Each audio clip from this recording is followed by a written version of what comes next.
أعوذ بالله من الشيطان الرجيم.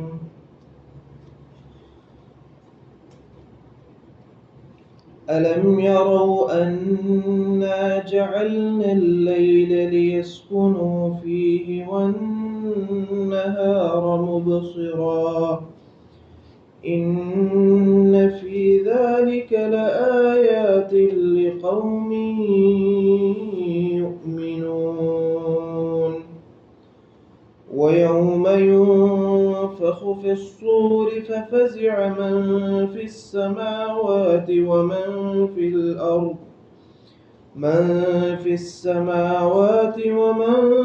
الأرض إلا من شاء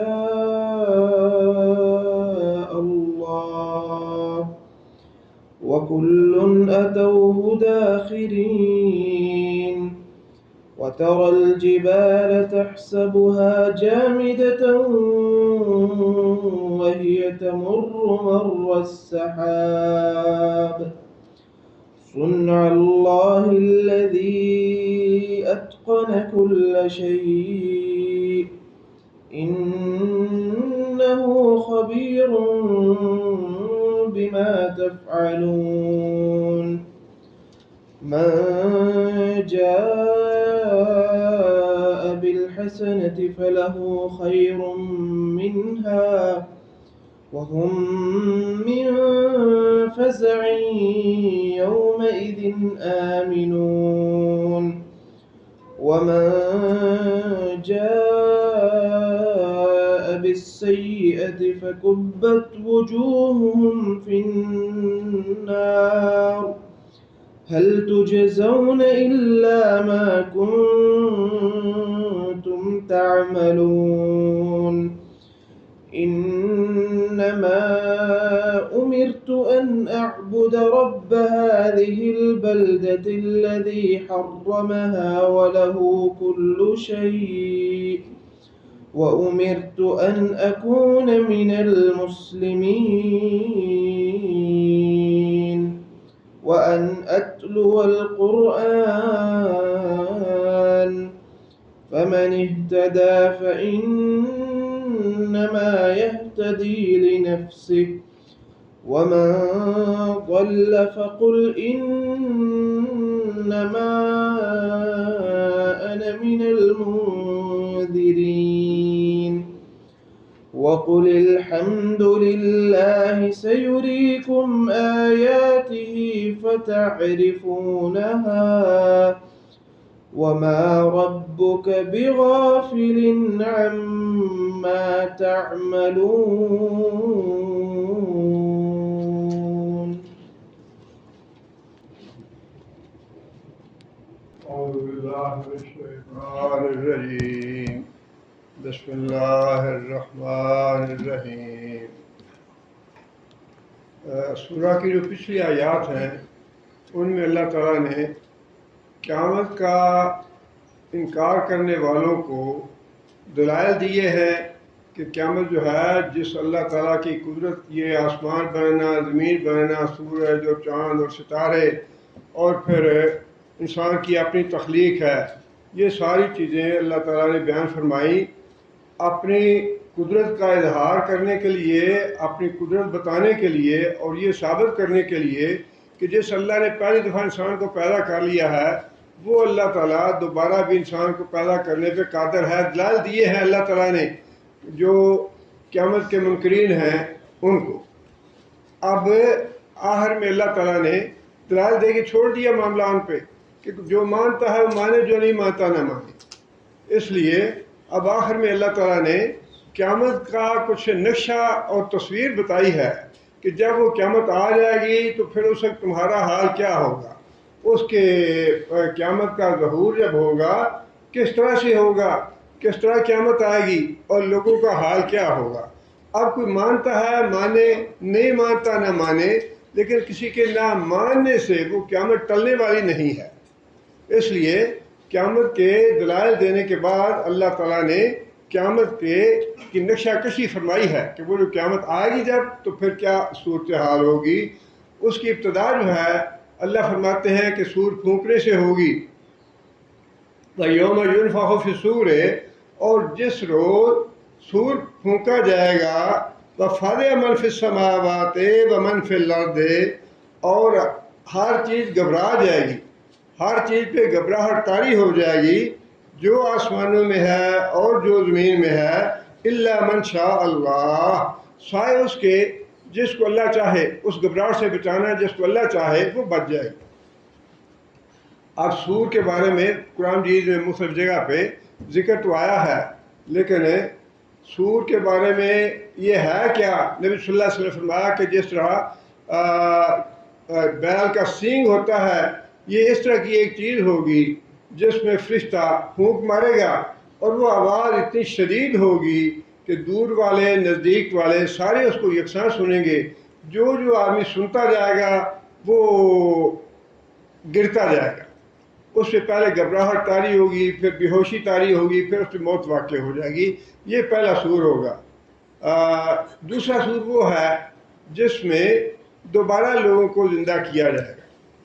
بعض حضرات نے 3 سور کا ذکر بھی کیا ہے، لیکن جو باتیں واضح طور پہ معلوم ہوتی ہیں قرآن اور حدیث سے وہ یہی ہے کہ 2 سور پھونکے جائیں گے۔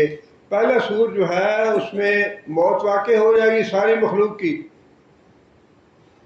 اور دوسرا سور جو ہے وہ اس پہ لوگ دوبارہ زندہ ہوں گے۔ اب اس کے بارے میں بعض وضاحتیں احادیث میں ملتی ہیں۔ ایک بات تو یہ نبی صلی اللہ علیہ وسلم نے ارشاد فرمائی ہے کہ پہلا سور جو ہے جس پہ قیامت قائم ہونی ہے یا جس پہ سارے لوگوں نے مر جانا ہے، فرمایا کہ وہ بالکل اچانک سور پھونکا جائے گا، اور اس کی کیفیت ایسی ہوگی۔ علامات نبی صلی اللہ علیہ وسلم نے بتا دیے کہ قیامت آنے سے پہلے پہلے یہ علامات ہیں ان کی، لیکن اس کے وقت کا تعین خود اللہ تعالیٰ نے کرنا ہے۔ اماتہ فاکبرہ ثم اذا شاء انشرہ، اللہ تعالیٰ بندے کو مارتے بھی ہیں، اس کو قبر میں بھی پہنچاتے ہیں، اور پھر جب چاہیں گے جب اس کو اٹھا کھڑا کریں گے۔ اب طویل مدت گزر گئی ہے، ہزاروں سال، لاکھوں سال، اربوں سال گزر چکے ہیں، اور ابھی تک اس کے آثار جو ہیں قیامت کی بتائی ہوئی نشانیاں وہ ساری پوری نہیں ہوئی، بیشتر نشانیاں بڑی ابھی باقی ہیں۔ اس سے پتہ یہ چلتا ہے کہ قبروں میں جانے کے بعد بڑا طویل زمانہ جو ہے قبروں میں گزارنا پڑے گا خود ہمیں۔ صحابہ کرام 1400 سال سے قبروں میں پڑے ہیں، اس کے بعد جو لوگ آئے، اور اب بھی ہم لوگ جو ہیں قبروں میں جائیں گے تو بہت طویل عرصہ ہمیں قبروں میں پڑا رہنا پڑے گا۔ ابھی وہ آثار پیدا نہیں ہوئے جن کو ہم قیامت کی نشانیاں بڑی کہہ سکتے ہیں۔ فرمایا کہ اچانک سور پھونکا جائے گا اور لوگ اپنے کام کاج میں مشغول ہوں گے۔ کوئی آدمی اونٹنی کا دودھ دو رہا ہوگا اور اس کو اتنا وقت نہیں ملے گا کہ جو دودھ اس نے دویا ہے اس کو اپنے منہ تک لے جائے پینے کے لیے۔ آدمی خرید و فروخت کر رہا ہوگا اور جو دکاندار ہے وہ کپڑا پھاڑ دے گا، لیکن گاہک کو دینے کی نوبت نہیں آئے گی، سور پھونک دیا جائے گا، اس پہ گھبراہٹ لوگوں پہ طاری ہو جائے۔ دوسری بات جو نبی صلی اللہ علیہ وسلم نے ارشاد فرمائی ہے وہ یہ ہے کہ قیامت سور پھونکا جائے گا جمعے کے دن۔ جمعے کے دن کو نبی صلی اللہ علیہ وسلم نے سید الایام فرمایا ہے کہ سارے دنوں کا سردار ہے، حتیٰ کہ عید الفطر اور عید الاضحیٰ کے دن جو ہیں ان سے بھی زیادہ فضیلت والا ہے یہ دن۔ اور فرمایا کہ اس دن میں 5 کام ہوئے ہیں جمعے کے دن میں۔ ایک تو حضرت آدم علیہ السلام کی پیدائش اس دن میں ہوئی، دوسرا جنت سے آدم علیہ السلام کا زمین پہ نزول یہ بھی جمعے کے دن ہوا، اور آدم علیہ السلام کی وفات بھی جمعے کے دن ہوئی۔ اور تیسری بات یہ ارشاد فرمائی کہ جمعے کے دن کی فضیلت یہ بھی ہے کہ اس دن میں ایک گھڑی ہے جس میں اگر دعا کی جائے تو اللہ تعالیٰ وہ دعا ضرور قبول فرما لیتے ہیں۔ اور 5ویں بات یہ ارشاد فرمائی کہ قیامت جمعے کے دن قائم ہو۔ سور جو ہے وہ قیامت جمعے کے دن پھونکا جائے گا۔ اور اس کے آخر میں، حدیث کے آخر میں یہ بات ہے کہ حجر اور شجر اور دوسری اشیاء جو ہیں جن کو ہم بے جان سمجھتے ہیں، جن کو ہم بے شعور سمجھتے ہیں، فرمایا کہ یہ جمعے کے دن ڈرتی رہتی ہیں کہ کہیں آج سور نہ پھونک دیا جائے۔ یہ اس طرح کی چیز ہے کہ اس کا دھڑکا تو ہم میں سے ہر ایک کو لگا رہنا چاہیے کہ کہیں یہ جمعہ جو ہے یہ سور پھونکنے والا نہ ہو۔ اور صحابہ کرام جو تھے، اللہ تعالیٰ کروڑ کروڑ رحمتیں فرمائے، ان قسم کی باتوں میں نبی صلی اللہ علیہ وسلم سے قریض کے سوال پوچھتے تھے کہ یا رسول اللہ، اگر ہماری زندگی میں سور پھونک دیا جائے تو ہم کیا کریں؟ حالانکہ اس وقت جو ہے وہ علامات تو کوئی ظاہر نہیں ہوئی تھی ایسی، لیکن اس کے باوجود صحابہ نے پوچھ لیا نبی صلی اللہ علیہ وسلم سے کہ یا رسول اللہ، اگر ہماری زندگی میں سور پھونکا جائے تو ہمیں کیا کہنا چاہیے؟ فرمایا کہ کہو حسبنا اللہ و نعم الوکیل، یہ کہنا۔ اس کے بعد جو پہلا سور ہے اس میں یہ کیفیت جو ہے نا فضا والی، جس کا ذکر کیا گیا ہے اس میں، لیکن لگتا یہ ہے کہ یہاں جو سور کا ذکر ہے یہ پہلا نہیں، یہ دوسرا ہے۔ پہلے سور کے بعد تو اموات ہو جائیں گی، اور اموات کے بعد دوسرے سور تک کتنا عرصہ ہوگا؟ بہت طویل عرصہ ہوگا، اس کا بھی کسی کو پتہ نہیں ہے، اللہ بہتر جانتے ہیں۔ حضرت ابو ہریرہ کی حدیث ہے مسلم شریف کی، حضرت ابو ہریرہ کہتے ہیں کہ مجھے نبی صلی اللہ علیہ وسلم نے یہ بات بتائی کہ پہلے سور اور دوسرے سور کے درمیان 40 کا فرق ہے۔ لوگوں نے پوچھا کہ ابو ہریرہ 40 دن؟ کہنے لگے نہیں مجھے نہیں پتا۔ پھر پوچھا کہ اچھا 40 مہینے؟ نہیں مجھے نہیں پتا۔ پھر پوچھا کہ اچھا 40 سال ہیں؟ تو کہنے لگے کہ مجھے نہیں پتا۔ اس سے آپ یہ بھی دیکھیں کہ صحابہ کرام جو ہیں دین کی بات کہنے میں کتنے محتاط تھے، کہ جو اللہ کے رسول نے بات بتائی ہے، جتنی بات بتائی ہے اس پہ اضافہ کرنے کی جرت نہیں ہے۔ بار بار یہی کہتے رہے کہ میں نے نبی صلی اللہ علیہ وسلم 40 کے لفظ سنا ہے، بس 40 ہے، مجھے نہیں پتا یہ 40 دن ہیں، 40 مہینے ہیں یا 40 سال ہیں۔ اور وہ بیوقوف لوگ، اہل حدیث جو ہے یہ تو ایسے جو ہیں اجمی لوگ، ان کی سازش ہے اور ان کا تو کوئی اعتبار ہی نہیں ہے، یہ تو لوگوں کی اپنی مرتب کی ہوئی چیزیں ہیں۔ حالانکہ جن لوگوں نے نبی صلی اللہ علیہ وسلم سے بات سنی، ایک کا معاملہ نہیں، ہر ایک کا معاملہ ہے، ایسا ہے۔ حضرت عبداللہ بن مسعود اور دوسرے جو صحابہ تھے، فقیہ صحابہ، انہوں نے تو اپنے بڑھاپے میں حدیث بیان کرنی چھوڑ دی تھی۔ لوگ کہتے تھے کہ عبداللہ بن مسعود تم ہمیں درس دیتے ہو، تم ہمیں باز کرتے ہو، اللہ کے رسول کی حدیث بھی سناؤ۔ وہ کہتے کہ اب میں بوڑھا ہو گیا ہوں، اب میں حدیث نہیں بیان کروں گا، کہیں اس میں کوئی کمی بیشی نہ ہو جائے۔ اور اکثر جو فقہاء تھے، علماء تھے، صحابہ کرام میں سے بھی، ان کا یہ معاملہ تھا کہ جب حدیث بیان کرتے تو ساتھ یہ کہتے کہ او کما قال رسول اللہ صلی اللہ علیہ وسلم، بات تو ایسی میں نے سنی ہے، لیکن اس کے باوجود احتیاط کا تقاضا یہ تھا، احتیاط اتنی زیادہ تھی کہ ساتھ یہ بھی کہتے کہ میں نے سنی تو ایسے ہے، لیکن جیسے اللہ کے رسول نے فرمایا۔ اتنی ہے احتیاط حدیث کے معاملے میں۔ اور حدیث کا معاملہ جو ہے نا، وہ نبی صلی اللہ علیہ وسلم خود یہ بات ارشاد فرمائی ہے۔ نبی صلی اللہ علیہ وسلم کی زبان مبارک سے جو بات ثابت ہو جاتی ہے، وہ خواہ قرآن کی بات ہو، حدیث کی بات ہو، وہ دونوں برابر ہیں۔ نبی صلی اللہ علیہ وسلم کی زبان مبارک سے دین کے معاملے میں جو بھی بات ثابت ہو جائے کہ نبی صلی اللہ علیہ وسلم نے فرمائی ہے، اس کا درجہ جو ہے وہ بالکل قرآن کے برابر ہے۔ اور دوسری بات جو ہے، نبی صلی اللہ علیہ وسلم نے یہ ارشاد فرمائی کہ وہ جو گھبراہٹ ہے اس میں جب دوسرا سور پھونکا جائے گا اور طویل عرصہ گزرے گا، اس عرصے کے بارے میں ایک یہ بھی حدیث آتی ہے کہ رسول اللہ صلی اللہ علیہ وسلم نے فرمایا کہ اس عرصے میں، وہ 40 سال ہے یا 40 مہینے ہے، جتنے بھی ہے، اللہ تعالیٰ یہ بات ارشاد فرمائیں گے، این المتکبرون این الجبارون، دنیا میں جو متکبر بنے ہوئے تھے، جو بادشاہ بنے ہوئے تھے، جو فرعون بنے ہوئے تھے، جو نمرود بنے ہوئے تھے، جو لوگوں کی عزتوں سے کھیلتے تھے، لوگوں کے مالوں سے کھیلتے تھے، جو اور لوگوں کے حقوق تلف کرتے تھے، انہوں نے کوئی پوچھنے والا نہیں تھا۔ فرمایا کہ اللہ تعالیٰ، یہ اللہ تعالیٰ کے انتہائی غصے کی بات ہے کہ ان سے پوچھا جائے کہ جو دنیا میں فرعون بنے ہوئے تھے وہ کہاں ہیں آپ؟ این المتکبرون، این الجبارون۔ اور پھر فرمایا کہ اللہ تعالیٰ یہ بھی بات خود ہی ارشاد فرمائیں گے، لمن الملک اليوم، کہ مجھے بتاؤ کہ تم دنیا میں بادشاہتیں تھیں، وزارتیں تھیں، صدارتیں تھیں، اور یہ ہمارا ملک ہے، یہ ہمارا ملک ہے۔ اللہ پوچھیں گے، اللہ سوال کریں گے، لمن الملک اليوم، کہ آج کے روز بادشاہی کس کی ہے؟ کون ہے بادشاہ؟ کون ہے با اختیار؟ تصرف کس کا ہے؟ نہ کوئی پیر عبد القادر جیلانی بولے گا، نہ داتے صاحب بولیں گے، نہ کوئی اور بولے گا، کوئی نہیں بولے گا کہ ہم تو ہیں نا یا اللہ، ہمیں تو آپ نے دیا تھا نا اختیار۔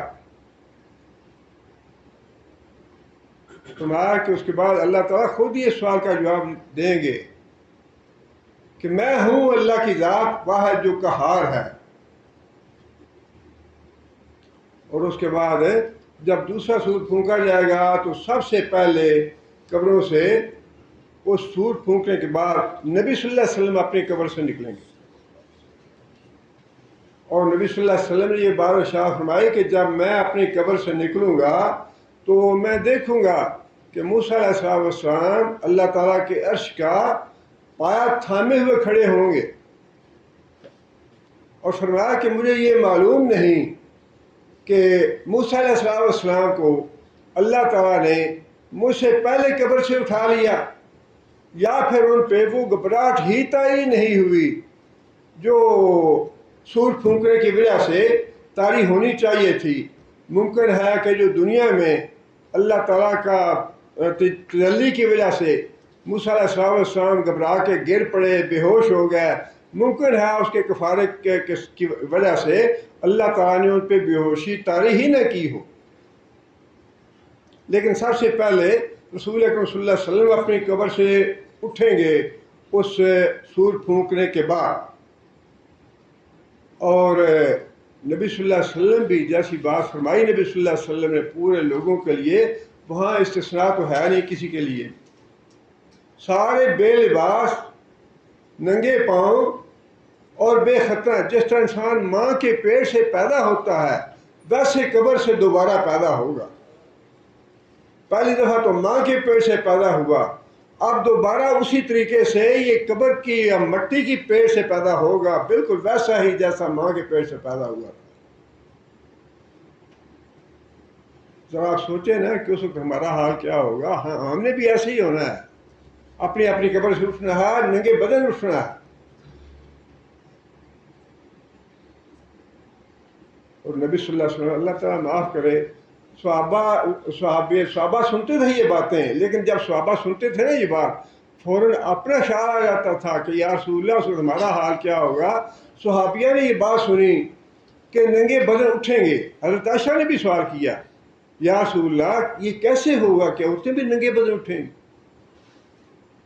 فرمایا کہ عائشہ اس روز اتنی ہولناکی ہوگی، اتنا خوف ہوگا، اتنا ڈر ہوگا کہ کسی آدمی کو کسی دوسرے کی طرف دیکھنے کا ہوش نہیں ہوگا۔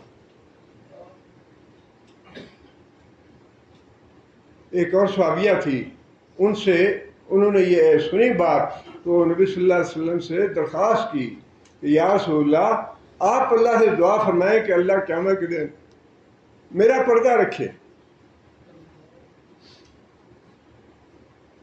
اور جو یہاں بے پردے پھرتی ہے انہیں پردے کی کیا فکر ہے؟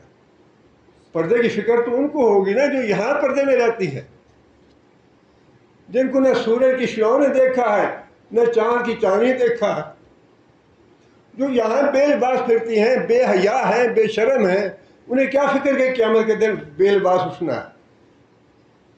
ان کی یہ تو بات برابر ہے، خواہ دنیا ہو یا آخرت ہو۔ لیکن عقل ٹھکانے آ جائے گی اس دن کہ ہم دنیا میں بے حیائی اور بے لباسی اور یہ عریانی جو ہے اس کا مزہ چکھیں گی وہ قیامت کے دن۔ اللہ کے رسول نے پھر دعا کی نبی صلی اللہ علیہ وسلم نے،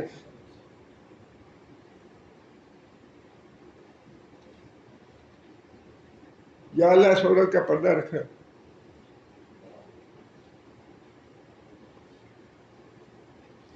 اور یہ بات بھی فرمائی کہ سب سے پہلے حضرت ابراہیم علیہ السلام کو لباس پہنایا جائے گا.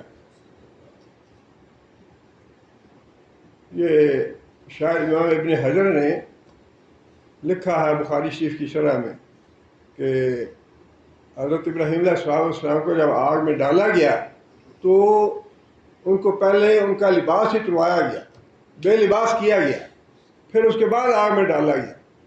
اس وجہ سے قیامت کے دن اللہ تعالیٰ سب سے پہلے حضرت ابراہیم علیہ السلام کو لباس پہنایا جائے گا اور اس کے بعد نبی صلی اللہ علیہ وسلم کو لباس پہنایا جائے گا. اس کے بعد پھر جیسے جیسے لوگوں کے اعمال ہیں، جو شہداء ہیں، فضلاء ہیں، علماء ہیں، صحابہ، تابعین، تبع تابعین، اس کے بعد سب کو اس طرح باری باری لباس پہنایا جائیں گے. یہ جو ہے نا قیامت کے نقشہ بار بار اللہ تعالیٰ نے قرآن ویر میں بتا دیا ہے کہ قیامت کا جو انکار کرنے والے ہیں یہ ان باتوں پہ غور کر لیں. یہ واقعہ ٹھیک ہے تم ان کو کسے کہانیاں سمجھتے ہو، لیکن یہ پیش آ جائے گا واقعہ تو اس وقت کیا حال ہوگا. اور آگے یہ بات بھی ارشاد فرمائی اللہ تعالیٰ نے کہ زمین و آسمان کی ساری مخلوق جو ہے اس پہ گھبراہٹ طاری ہو جائے گی الا من شاء اللہ، سوائے ان کے جن کو اللہ تعالیٰ اس دن کی گھبراہٹ سے محفوظ کر لے. اب اس دن کی گھبراہٹ کے بارے میں ایک بات تو اللہ تعالیٰ نے یہاں ارشاد فرمائی ہے، لیکن سورہ انبیاء میں تھوڑی سی وضاحت ہے اس بات کی. وہ وضاحت یہ ہے سورہ انبیاء میں کہ وہاں پہ اللہ تعالیٰ نے بڑی گھبراہٹ کا ذکر کیا ہے. اللہ تعالیٰ اہل ایمان کو، مومنوں کو ان کے نیک اعمال کے مطابق بڑی گھبراہٹ سے بچا لیں گے قیامت کے دن. اس کا مطلب یہ ہے اگر بڑی ہے تو چھوٹی بھی ہے. بڑی کا لفظ استعمال کرنے کا مطلب تو یہی ہے کہ اگر ایک بڑی چیز ہے تو اس کے مقابلے میں چھوٹی بھی ہے.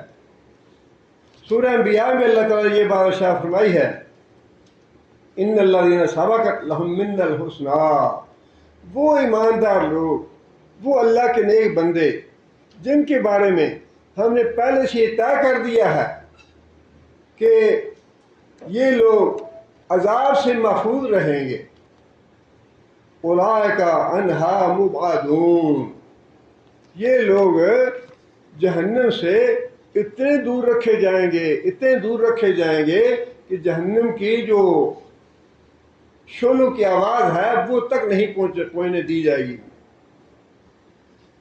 لا یسمعون حسیسہا، معمولی سی جو آہ ہے نا یا سانس کی آواز ہے وہ بھی انہیں نہیں پہنچنے دی جائے گی. وَهُمْ فِي مَا اشْتَهَتْ أَنفُسُهُمْ خَالِدُونَ، اور وہ اپنی چاہت کے مطابق، اپنی خواہش کے مطابق وہاں پہ زندگی بسر کریں گے. لا يَحْزُنُهُمُ الْفَزَعُ الْأَكْبَرُ، یہ ہے وہ بات جو نکھیڑ کرتی ہے اس بات کا کہ ایک بڑی گھبراہٹ ہوگی اور ایک چھوٹی گھبراہٹ ہوگی. وہ بڑی گھبراہٹ جو ہے وہ کن کے لیے ہے؟ وہ ان کے لیے جو ہے منکرین قیامت، جو منکرین قیامت ہیں، قیامت کے منکر ہیں، جنہیں یہ توقع نہیں ہوگی کہ ہم اٹھ کھڑے ہوں گے یا ہمیں دوبارہ زندہ کیا جائے گا. انہیں یہ توقع نہیں ہوگی. ان کے خلاف توقع جب ایک بات سامنے آ جائے گی، جب انسان کو کسی چیز کی توقع نہ ہو، انسان کہتا ہے بس پہلے تو کبھی نہیں ہوا، بس پہلی بار ہی ہوا ایسے، بس محسوس ہی نہیں ہوا. یہ اچانک ایسے ہو گیا کہ ٹیسٹ کرایا تو کینسر نکلا ہے. جب وہ اس طرح کا معاملہ ہوتا ہے نا کہ انسان کو توقع نہ ہو اور اچانک ایک چیز سامنے آ جائے تو انسان پہ شدید گھبراہٹ طاری ہو جاتی ہے. یہ شدید جو گھبراہٹ ہے یہ ان لوگوں پہ ہوگی جو قیامت کے منکر ہیں اور جو اس پہ ایمان نہیں رکھتے. لیکن جب اس دن اٹھیں گے اور فرشتوں کو دیکھیں گے، قیامت کا ساری صورتحال دیکھیں گے تو شدید گھبراہٹ طاری ہو جائے گی کہ یہ کیوں ہو گیا، یہ کیسے ہو گیا، ہمیں کیوں اپنی قبروں سے اٹھا دیا گیا. اللہ فرماتے ہیں کہ جو مومن ہوں گے ان پہ بھی گھبراہٹ طاری ہونی ہی ہونی ہے. گھبراہٹ کا وہ جو معاملہ ہے نا یہ گھبراہٹ کا، یہ جو زندگی ہے نا ہماری، بڑی اللہ نے پرسکون، بڑی سکھی، بڑی نعمتوں والی، بڑی آرام دہ زندگی بنائی ہے۔ یہ اس زندگی کے بعد کے جتنے بھی مراحل ہیں نا، ایک سے ایک بڑھ کے گھبراہٹ والے ہیں۔ خود قبر کے بارے میں نبی صلی اللہ علیہ وسلم نے فرمایا ہے کہ قبر سے بڑھ کے گھبراہٹ والی میں نے کوئی جگہ نہیں دیکھی، اس لیے کہ وہاں بھی انسان کو اٹھا کے سوال جواب تو ہونا ہے اس سے۔ اور پھر گھبراہٹ کی کتنی باتیں ہیں۔ وہ انسان جو اس دنیا میں ہر وقت چاہتا ہے کہ میرے ساتھ کوئی رہے، بیٹے ہوں، بھائی ہوں، کوئی بیوی ہو، بچے ہوں، ماں ہو، باپ ہو، ہر سے ملنا جلنا پسند کرتا ہے، اکیلا تنہا رہنا پسند نہیں کرتا انسان۔ قبر میں تنہائی بھی ہوگی اور قبر میں تاریکی بھی ہوگی۔ خود نبی صلی اللہ علیہ وسلم نے یہ بات ارشاد فرمائی ہے کہ قبر جو ہے انتہائی تاریکی والی جگہ ہے، میں جب تمہارے لیے دعا کرتا ہوں تو تمہاری قبریں روشن ہو جاتی ہیں۔ اللہ کے رسول کی دعائیں لینی چاہیے۔ یہ مت سوچیں کہ اللہ کے رسول تو دنیا سے جا چکے، اب ان کی دعائیں کیسے لیں۔ اللہ کے رسول نے دعائیں بہت سی کی ہیں ہمارے لیے، اور وہ آج بھی اسی طرح ہیں جس طرح نبی صلی اللہ علیہ وسلم کی حیات طیبہ میں تھیں۔ فرمایا یا اللہ، جو آدمی عمرے کے بعد یا حج کے بعد اپنے سر منڈا دے، یا اللہ اس پہ رحمت فرما، اس پہ رحمت فرما، اس پہ رحمت فرما۔ کیا یہ دعا آج نہیں ملے گی اس کو جو کرائے گا، ہلاک کرائے گا؟ اللہ کے رسول نے فرمایا کہ اللہ اس آدمی پہ رحمت کرے جو عصر کی نماز سے پہلے 4 رکعتیں پڑھتا ہے۔ 2 رکعتیں جو ہے وہ تو تحیہ المسجد کی یا سنت کے ہیں، سنتیں غیر مؤکدہ ہیں 2 رکعت، اور فرمایا کہ 2 سنتیں غیر مؤکدہ پڑھنے کے بعد جو آدمی 2 رکعتیں اور پڑھے فرضوں سے پہلے، یا اللہ اس پہ رحمت فرما۔ کیا یہ دعا نہیں ہے نبی صلی اللہ علیہ وسلم کی؟ نبی صلی اللہ علیہ وسلم اور بہت سی باتوں میں نبی صلی اللہ علیہ وسلم دعا فرمائی ہے کہ یا اللہ، میں فرمایا کہ اللہ اس آدمی پہ رحم فرمائے، اللہ اس مرد پہ رحم فرمائے جو صبح کو تہجد کے وقت اٹھتا ہے اور پھر اپنی بیوی کو جگاتا ہے کہ اللہ کی بندی اٹھ کے نماز پڑھو، وقت جا رہا ہے۔ اور پھر فرمایا کہ اللہ اس عورت پہ رحم فرمائے جو عورت رات کو جاگتی ہے تہجد کے وقت اور اپنے شوہر کو جگاتی ہے کہ اے میرے بندے اٹھ کے تہجد پڑھو، وقت جا رہا ہے۔ یہ نبی صلی اللہ علیہ وسلم کی حیات میں تھی دعا، لیکن آج بھی وہ ویسے ہی دعا ہے نبی صلی اللہ علیہ وسلم کی۔ اس عورت کے لیے بھی دعا ہے، اس مرد کے لیے بھی دعا ہے جو اپنے شوہر کو یا اپنے بیوی کو تہجد کے لیے اٹھاتے ہیں۔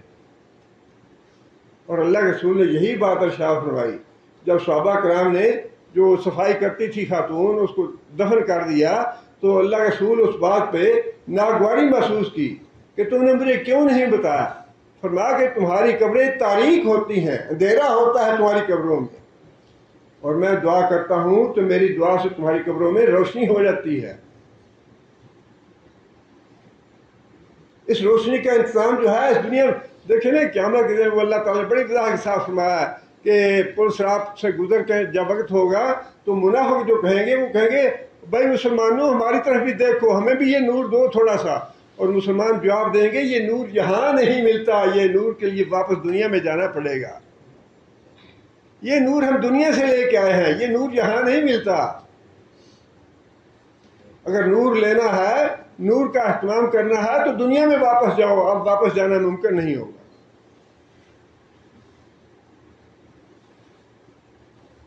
اس لیے یہ جو ہے نا موجودہ زندگی، معمولی سی تکلیف ہوتی ہے، بیماری آتی ہے، فوراً ہسپتال جاتے ہیں، ڈاکٹر کو دکھاتے ہیں اور آرام ہو جاتا ہے، گھر آرام سے آ کے بیٹھ جاتے ہیں۔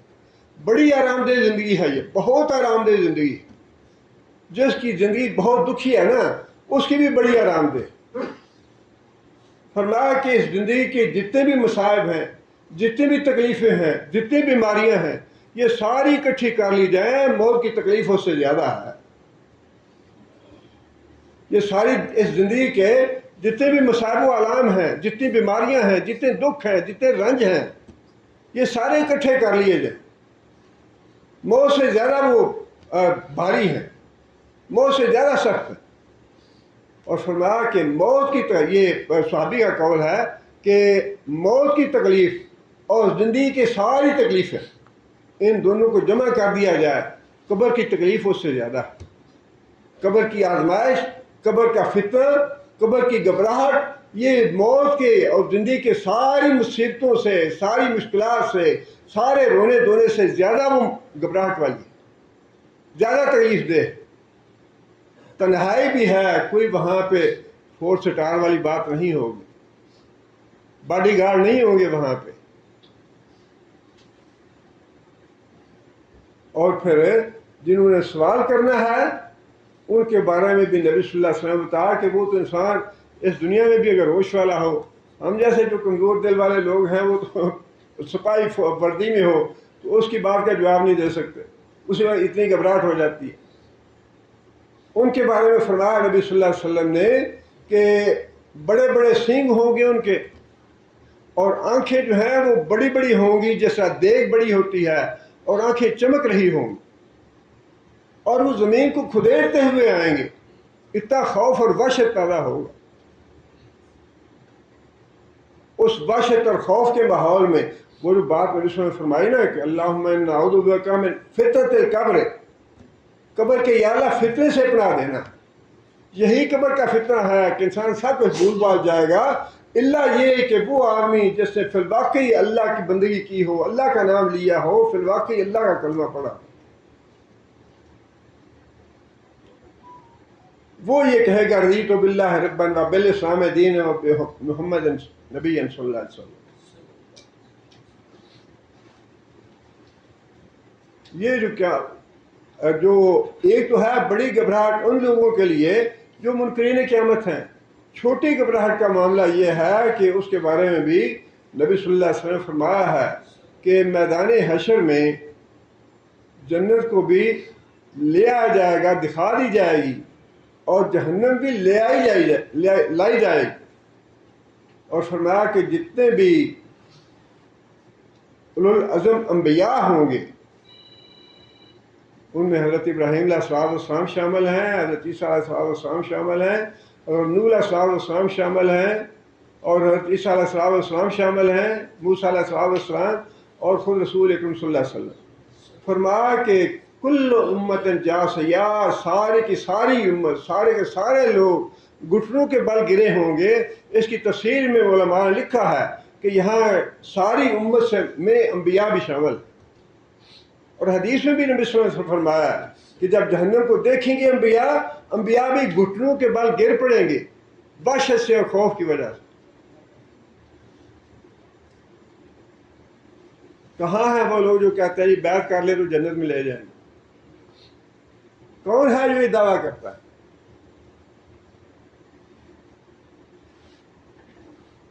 استثناء یہ ہے، اور استثناء یہ بات اللہ تعالیٰ نے قرآن مجید میں فرمائی ہے کہ وہ جو بڑی گھبراہٹ ہے اس سے جسے اللہ بچانا چاہے گا اللہ بچا لے گا۔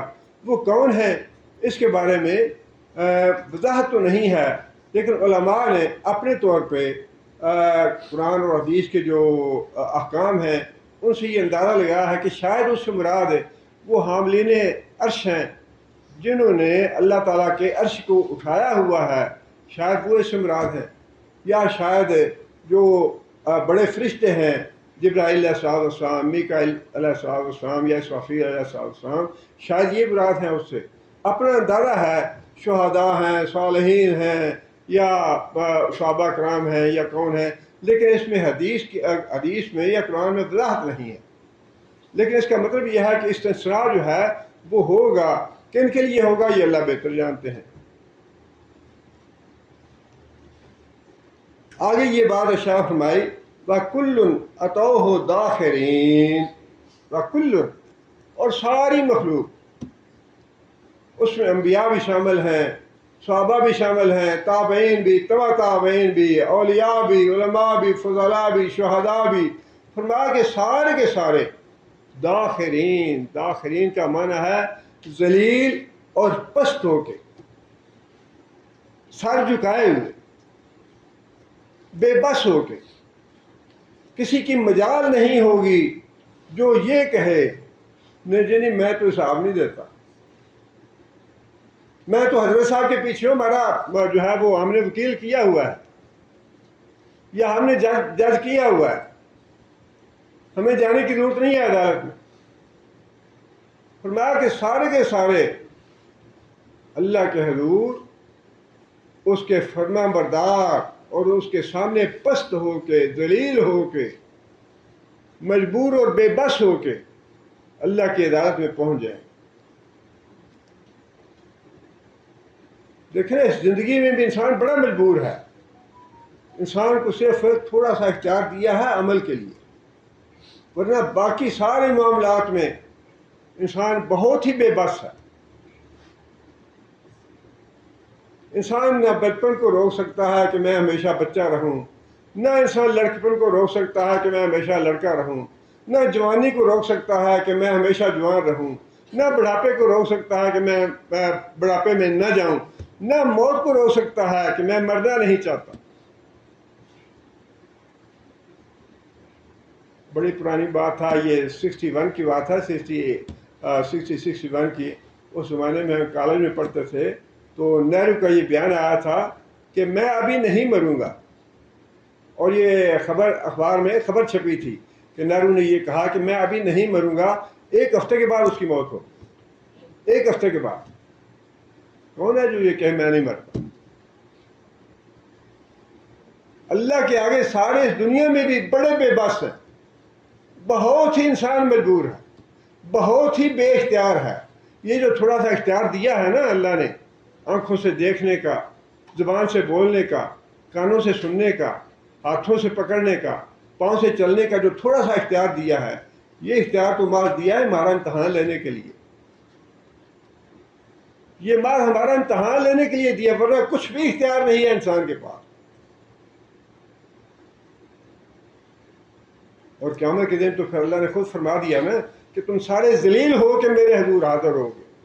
جو کہتے ہیں نا کہ قیامت وغیرہ نہیں آتی یا نہیں آئے گی یا عقل میں بات نہیں آتی، حیات علمات ودون، یہ جو باتیں کی جاتی ہیں پیغمبر وعدے کرتے ہیں، بڑی عقل سے دور بات ہے، یہ کچھ نہیں ہوگا، قیامت وغیرہ کچھ نہیں ہے۔ یہ ان کے لیے اللہ نے فرما دیا کہ بالکل بے بس، ذلیل ہو کے، رسوا ہو کے، گردنیں جھکا کے میرے حضور سارے کے سارے حاضر ہو جائیں۔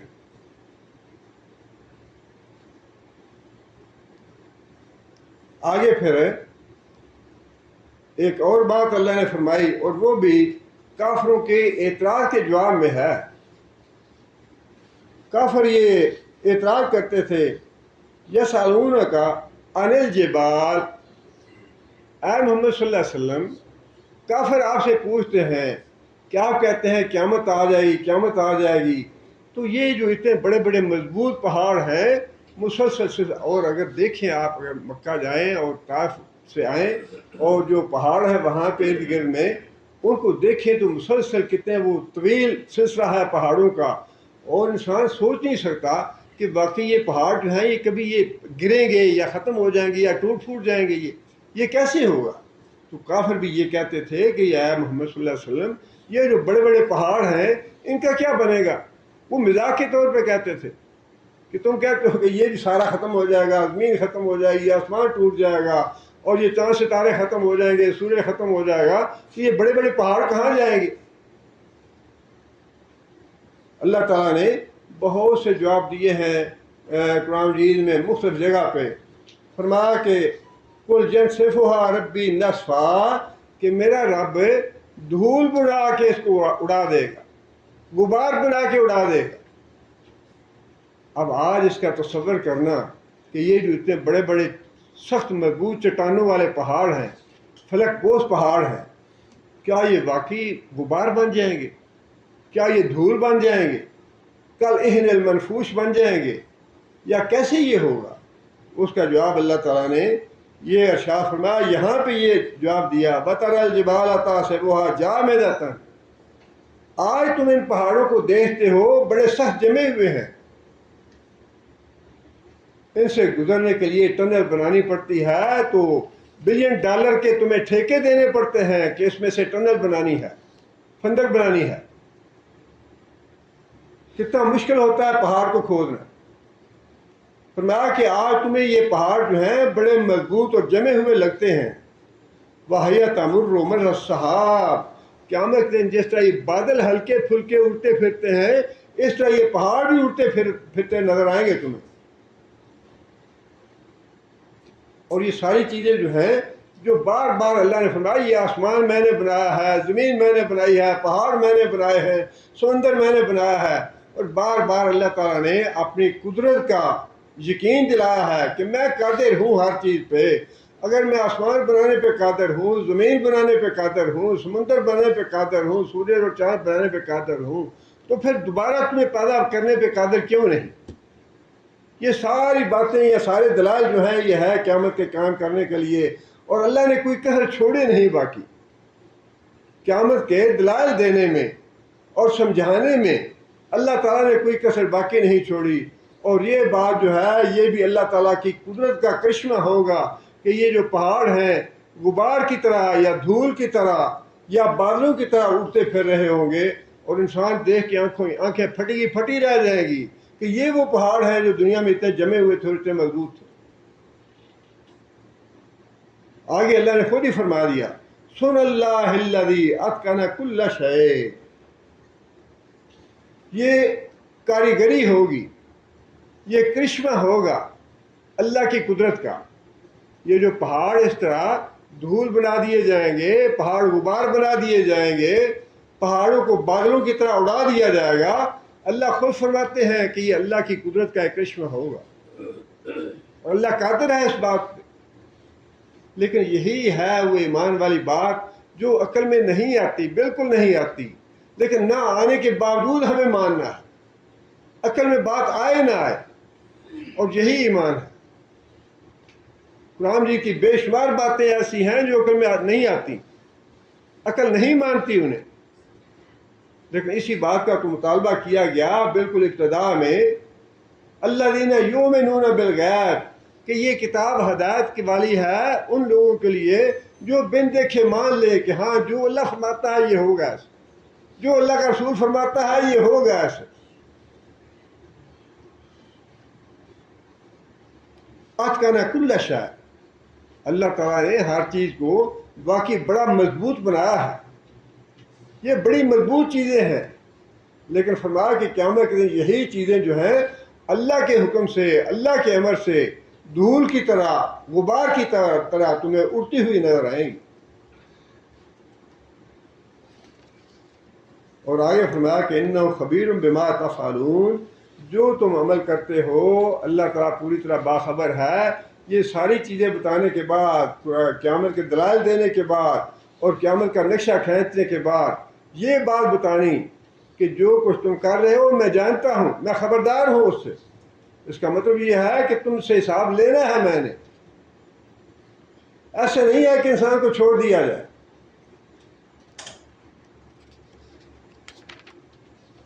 آگے پھر جو جزا سزا کا معاملہ ہوگا اس کی بات بھی بتا دی کہ جزا سزا جو ہے وہ قیامت کے دن اس کا اصول اور قانون کیا ہوگا۔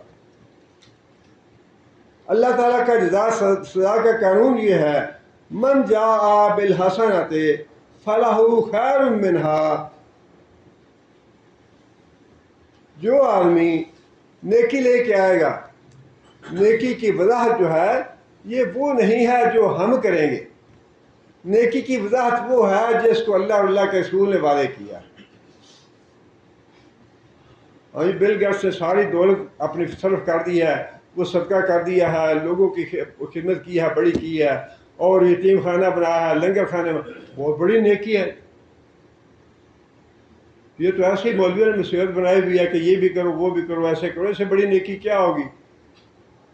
اور جو انسانیت کا مذہب ہی انسانیت سب سے بڑا مذہب، انسانیت کی خدمت کرنا یہی سب سے بڑا مذہب ہے۔ یہاں پہ نیکی کی وضاحت کی ہے علماء نے کہ یہاں نیکی سے مراد ایمان اور اعمال صالح، جو آدمی ایمان اور اعمال صالح لے کے آئے گا اس کے بارے میں ہے یہ بات، فلاح خیر منہا، اس کو اس کے عمل سے بہتر بدلہ دیا جائے گا۔ بہتر بدلہ کیا ہے؟ بہتر بدلہ یہ ہے کہ نماز ایک پڑھی، اس کا ثواب جو ہے وہ کتنا ہو گیا؟ ایک تو وہ ہے ثواب جو حدیث میں نبی صلی اللہ علیہ وسلم نے اور قرآن میں بھی یہ بات ارشاد فرمائی کہ جو آدمی ایک نیکی لے کے آئے گا میں اس کو 10 گنا اس کا ثواب دوں گا۔ اور یہ بھی فرمایا کہ اللہ جب چاہے گا تو کسی آدمی کے نیک اعمال جو ہیں ان کا ثواب 10 گنا سے لے کر 700 گنا تک بڑھا دے گا۔ انسان کے تقوی کے اعتبار سے، انسان کے خلوص کے اعتبار سے، اور انسان کی عاجزی، اللہ کے ساتھ تعلق اور اللہ کے ساتھ جوڑ جو ہے اس کی بنا پہ جتنا کوئی انسان کا زیادہ تقوی ہوگا، نیکی ہوگی، اسی حساب سے اس کے نیک اعمال کا اجر و ثواب بڑھا دیا جائے گا۔ 10 گنا سے لے کر 700 گنا تک بڑھا دیا جائے گا۔ اور پھر دوسری جو بات ہے خیر منہا والی، وہ یہ ہے کہ جو اجر و ثواب ہے قیامت کے دن نیک اعمال کا عارضی نہیں ہوگا، دائمی ہوگا۔ یہ نمازیں جو ہم پڑھ رہے ہیں یہ ایک وقت تک کے لیے ہیں، جتنی عمر ہے اتنی وقت تک کے لیے ہیں یہ نمازیں یا روزے یا نیک اعمال جتنے بھی ہیں، لیکن ان کا جو اجر و ثواب ہے وہ اتنا نہیں ہے کہ ٹھیک ہے تم نے 60 سال نمازیں پڑھی 60 سال جنت میں رہ، 70 سال تم نے نمازیں پڑھی، نیک اعمال کیے، روزے رکھے، ٹھیک ہے 70 سال تمہیں جنت میں رہنے کی اجازت ہے۔ فرمایا نہیں، ایسے نہیں ہوگا، بلکہ ان کا جو جزا ہے، ان کا ثواب جو ہے، ان کا اجر جو ہے وہ لامحدود ہے، اس کی کوئی حد نہیں ہے۔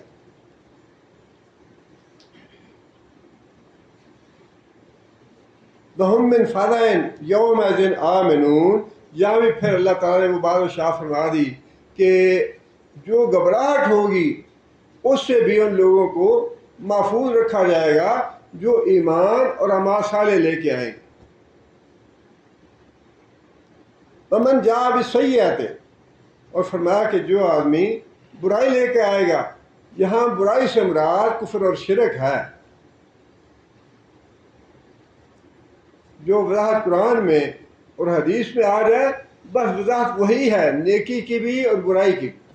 جو آدمی کفر لے کے آتا ہے، شرک لے کے آتا ہے، بدعت لے کے آتا ہے، جو آدمی بدعت لے کے آئے گا، کفر اور شرک لے کے آئے گا، فرمایا فَكُبَّتْ وُجُوهُهُمْ فِي النَّارِ، ان کو منہ کے بل جہنم میں گرا دیا جائے گا۔ اب قیامت پہ کوئی ایمان لاتا ہے یا نہیں لاتا یہ معاملہ اس کے ساتھ بھی ہوگا، جو انکار کرتا ہے اس کے ساتھ بھی، اور جو مانتا ہے اس کا تو معاملہ ہی اور ہے۔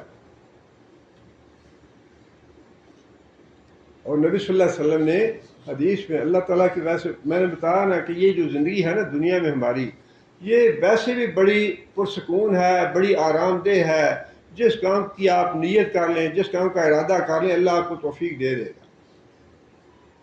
اور دوسری بات یہ ہے کہ اجر و ثواب کے اعتبار سے بھی اللہ کی رحمت اس دنیا میں بڑی بے پایا، اعمال کے اعتبار سے، ان کے اجر و ثواب کے اعتبار سے بھی یہ دنیا کی زندگی اتنی اللہ کی رحمت بے پایا ہے، اس دنیا میں اتنی بے پایا ہے کہ انسان تصور نہیں کر سکتا۔ اللہ کے رسول نے فرمایا کہ جو آدمی نیکی کی نیت کرتا ہے لیکن نیکی کر نہیں پاتا، نیکی کا عزم کیا، اچھا جی میں مسجد بنانا چاہتا ہوں، لیکن پھر مسجد بنا نہیں سکا، اس کو وسائل مہیا نہیں ہوئے، اچھا یہ میں درس بنانا چاہتا ہوں، مدرسہ بنانا چاہتا ہوں، مدرسہ بنا نہیں سکا، نیت تھی اس کی، نیت خالص تھی، تو اللہ کے رسول فرماتے ہیں اس کو اس کی نیت کا ایک نیکی کا ثواب ضرور ملے گا۔ جو نیت کی نا اس نے، میں نے فلاں مظلوم کی مدد کرنی ہے، فلاں یتیم کی میں نے مدد کرنی ہے، فلاں بیوہ کی مدد کرنی ہے، کر نہیں سکا، موقع نہیں ملا یا اس کو وسائل مہیا نہیں ہوئے، فرمایا کہ اس کی نیت کا اس کو ایک نیکی ضرور اس کے نامہ اعمال میں لکھی جائے گی، اور جب وہ کر لے گا تو پھر فرمایا کہ 10 گنا سے لے کر 700 گنا تک اس کا اجر و ثواب بڑھا دیا جائے گا۔ اور اس کے مقابلے میں آپ دیکھیں کہ برائی کا معاملہ کیسا ہے. اللہ تعالیٰ کی اس میں بھی اتنی رحمت ہے، اتنی رحمت ہے کہ ہم تصور نہیں کر سکتے. فرمایا کہ ایک آدمی برائی کا ارادہ کرتا ہے، کسی کا حق مار لیا یا کسی کے ساتھ جھوٹ کر لیا، فریب کر دیا، دکھ دے دیا، تکلیف دے دی کسی کو، یا کوئی ایسا ارادہ کرتا ہے، نیت کرتا ہے، لیکن اس نے اس پہ عمل نہیں کیا. ہونا تو یہی چاہیے کہ ٹھیک ہے اس کی برائی نہ لکھی جائے. ہونا تو یہی چاہیے نا کہ اس نے برائی کا ارادہ کیا، برائی کر نہیں سکا تو ٹھیک ہے، معاملہ ختم ہوا. لیکن رسول اللہ صلی اللہ علیہ وسلم نے یہ بات ارشاد فرمائی کہ برائی کا ارادہ کیا ایک آدمی نے اور برائی پہ عمل نہیں کیا، اس کے نامہ اعمال میں ایک نیکی لکھی جائے گی کہ اس نے برے عمل کا ارادہ کیا تھا، اس کو چھوڑ دیا اللہ کے ڈر سے، اس پہ عمل نہیں کیا اس نے. اور اگر وہ برائی پہ عمل کر لے تو فرمایا کہ جتنی اس کی برائی ہوگی اتنا ہی اس کی برائی لکھی جائے گی، اس سے زیادہ نہیں کیا جائے گا. برائی میں زیادتی نہیں ہے لیکن نیکی میں اضافہ اور زیادتی ہے. یہ اللہ کی رحمت ہے. اس دنیا میں بھی جزا اور سزا کے اعتبار سے اور ویسے بھی اللہ تعالیٰ نے جو مہلت دی ہے نا، اس میں اللہ تعالیٰ نے بڑے وسائل اور بڑے آرام اور بڑا عیش اور بڑا سکون اور ہر طرح کی سہولت اللہ نے مہیا فرمائی ہے ہمیں نیک اعمال کرنے کے لیے. یہ اس زندگی کے باہر نہیں میسر آئے. دیکھیں نا، وہ قرآن مجید میں آتا ہے نا کہ اپنے کفر کی وجہ سے، اپنے شرک کی وجہ سے قیامت کے دن ایک آدمی کو اندھا اٹھایا جائے گا. دنیا میں اس کو اندھا نہیں کیا اللہ نے، دنیا میں اس نعمت سے محروم نہیں کیا اللہ نے، دنیا میں نعمت دی اس کو. لیکن قیامت کے دن جب اٹھایا جائے گا، اللہ فرماتے ہیں من اعرض عن ذکری فإن له معیشۃ ضنکا ونحشرہ یوم القیامت اعمیٰ. دنیا میں آنکھیں دی تھی ہم نے، وہ خود اندھا بن کے رہا دنیا میں، قرآن سے، اللہ کے رسول سے، اور نافرمان رہا، شرک کرتا رہا، کفر کرتا رہا. نحشرہ یوم القیامت اعمیٰ، قیامت کے دن ہم اس کو آنکھوں سے محروم اندھا کر کے اٹھائیں گے. اور انسان کہے گا رب لما حشرتنی اعمیٰ، یا اللہ تو نے مجھے اندھا کیوں کر دیا، میں تو آنکھوں والا تھا دنیا میں. وہاں رحم نہیں ہوگا. وہاں اللہ یہ نہیں کہیں گے کہ ٹھیک ہے میری رحمت بڑی ہے اور میں تمہیں تمہاری آنکھیں واپس کرتا ہوں. یہ آنکھیں سلامت اسی کی رہیں گی جس نے ان آنکھوں کو اللہ کے حکم کے مطابق استعمال کیا. یہ ہاتھ اور پاؤں سلامت اسی کے رہیں گے قیامت کے دن جس نے اس دنیا میں ان ہاتھوں کو اور ان پاؤں کو اللہ کے حکم کے مطابق استعمال کیا. فرمایا کہ کچھ لوگوں کو بہرے بنا کے اٹھاؤں گا، کچھ لوگوں کو اندھے بنا کے اٹھاؤں گا، کچھ لوگوں کو سر کے بل اٹھاؤں گا.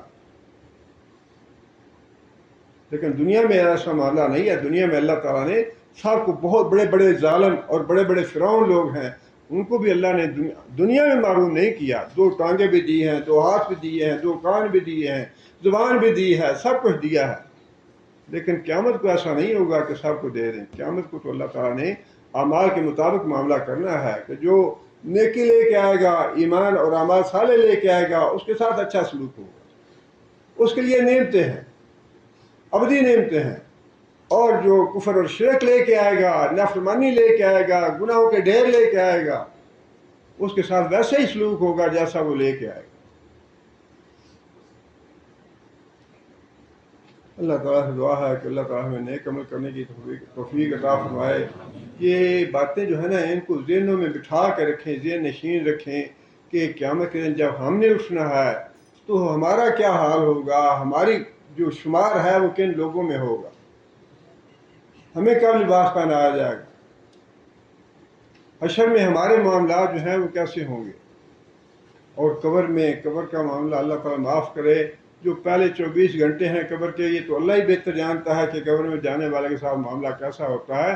حضرت عمر بن عاص نے اس لیے اپنے بیٹوں کو نصیحت کی تھی کہ جب میں مر جاؤں اور میرے قبر میں مجھے دفن کر دو تو میری قبر پہ کھڑے ہو کے بیٹو دعا کرتے رہنا. اتنی دیر دعا کرنا جتنی دیر میں ایک اونٹ کو ذبح کر کے اس کا گوشت بنا کے تقسیم کیا جاتا ہے، اتنی دیر تک کھڑے ہو کے دعا کرتے رہنا تاکہ میں فرشتوں سے مانوس ہو جاؤں. کیا مطلب ہے اس کا؟ مطلب یہ کہ مجھے اطمینان ہو جائے کہ میں کامیاب ہو گیا. یہ جو بعد میں آنے والے مراحل ہیں نا، جو آدمی ان سے غافل ہے، جو بھولا ہوا ہے، وہ بڑی گمراہی میں پڑا، بہت بھول میں ہے، وہ بڑے سخت مراحل آنے والے اور بڑے کڑا امتحان ہونے والا۔